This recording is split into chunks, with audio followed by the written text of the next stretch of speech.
Hello and welcome to the part two of the two-part appraisal series. My name is Poornima Kotak and I'm India's first leadership branding coach. The part one of the appraisal series was dedicated to those of you who just took on a new role, you got promoted. In that video, we spoke about how to position yourselves as a leader and as a brand from day one. This video, the part two, is for those of you who are looking forward to a promotion in the coming year, 2026. Most people start working harder and want to create an impression in people's minds. The difference is between working hard and working with a strategy. That's the game we're going to be discussing today. Here are a few pointers that you may want to immediately start practicing to establish yourself as a compelling candidate for the next year's appraisals. Number one, being seen as the leader that you want to be once you grow into the next role. You don't have to wait till you get the next role to be that leader. You can start right away by moving or shifting from the manager mindset to the leadership mindset. You can motivate your teams to bring in the numbers. You do not have to push numbers. People will get those numbers if they are motivated. You also can be the example that your people want to follow. Point number two is your executive presence is a non-negotiable. Sometimes we get calls from tall leaders of big organizations asking us to help them with building their executive presence. Though it's not too late, I would prescribe that you start early.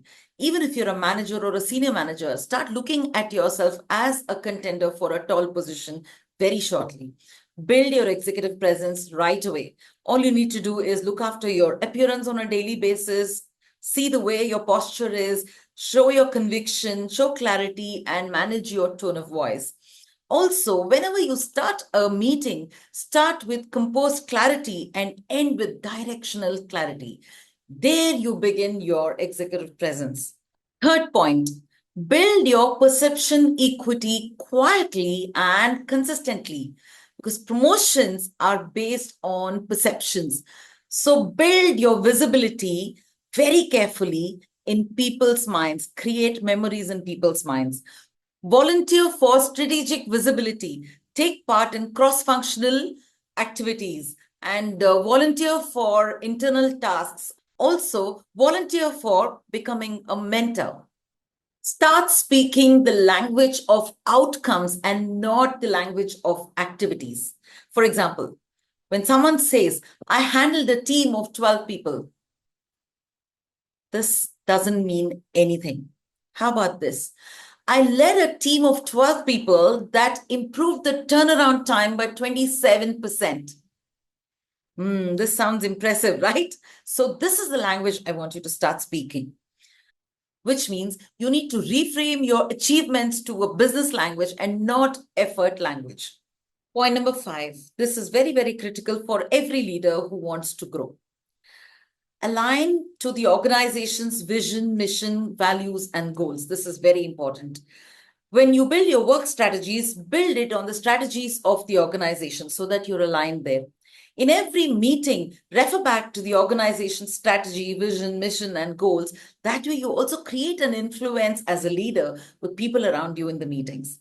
Finally, share with people that your values, your goals, your work is aligned to that of the organizations. This will help you create an influence by far.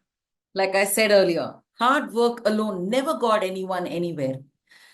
For you to get your promotion in the next upcoming appraisal, you need to put a strategy for your leadership branding. You need to know how you want to be perceived, and you need to walk up to that perception.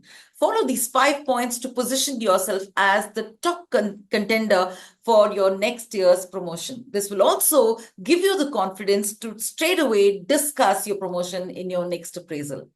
Wishing you good luck for your next upcoming year and for your promotion next year.